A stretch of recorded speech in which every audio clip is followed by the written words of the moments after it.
দুটো দল, এদিকে স্কুলের নন কমিউনিকেশন ক্লাব, এদিকে সবুজ আসলে ধন্যবাদ। অনূর্ধ্ব 14 ফুটবল টুর্নামেন্ট বন্ধুত্বমূলক। 23শে ফেব্রুয়ারি রবিবার দুর্গাপুরের বিজনের আজাদ হিন্দ স্পোর্টিং ক্লাবের পরিচালনায় অনূর্ধ্ব 14 ফ্রেন্ডশিপ ফুটবল টুর্নামেন্ট চূড়ান্ত পর্যায়ের খেলা অনুষ্ঠিত হলো। প্রসঙ্গত, চলতি বছরের 6 জানুয়ারি শুরু হয়েছিল আজাদ হিন্দ স্পোর্টিং ক্লাবের উদ্যোগে অনূর্ধ্ব 14 ফ্রেন্ডশিপ ফুটবল টুর্নামেন্ট 2025-এর সিজন 1 লিগ পর্যায়ে।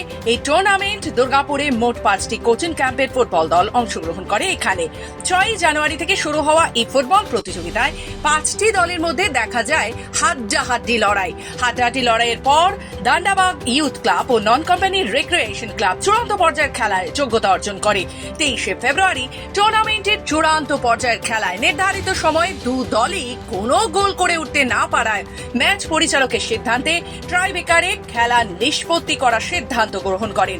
ট্রাইবেকারে 4-2 গোলে জয়ী হয়ে অনূর্ধ্ব 14 ফ্রেন্ডশিপ ফুটবল টুর্নামেন্টের চ্যাম্পিয়ন হন ধান্ডাবাদ ইউথ ক্লাব। তবে উদ্যোক্তারা জানান, মূলত মোবাইল গেমে বন্দী থাকা কিশোর কিশোরীদের মাঠমুখী করার জন্যই এই উদ্যোগ। আজাদ হিন্দ স্পোর্টিং ক্লাবের এই ধরনের মহতি উদ্যোগে সাধুবাদ জানিয়েছে দুর্গাপুরের প্রাক্তন ফুটবলারেরা।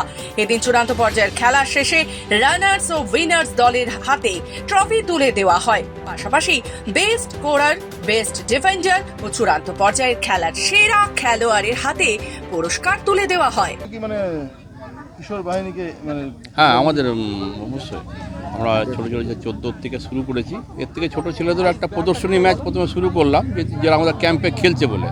ওটা তো এখন ফুটবল খেলার বয়স হয়নি, মোটামুটি 14 থেকে আমরা ধরে রেখেছি ছেলেগুলোকে, কারণ এরা 1 বছর পরেই আবার সাব ডিভিশন খেলবে, 15, তারপরে আবার 17 খেলবে, 18, 19 বাড়বে পরপর আমরা সাপ্লাই লাইনটা করি। এখন পরিস্থিতি এমন হয়ে গেছে, মোবাইলের চক্করে পড়ে সব ছেলেরা মাঠমুখী হচ্ছে না, শুধু ওই মোবাইল নিয়েই পড়ে আছে আর যেটুকুনি লেখাপড়া করছে। আমাদের উদ্দেশ্য হচ্ছে এদেরকে মাঠে নিয়ে আসা। খবর বাংলা।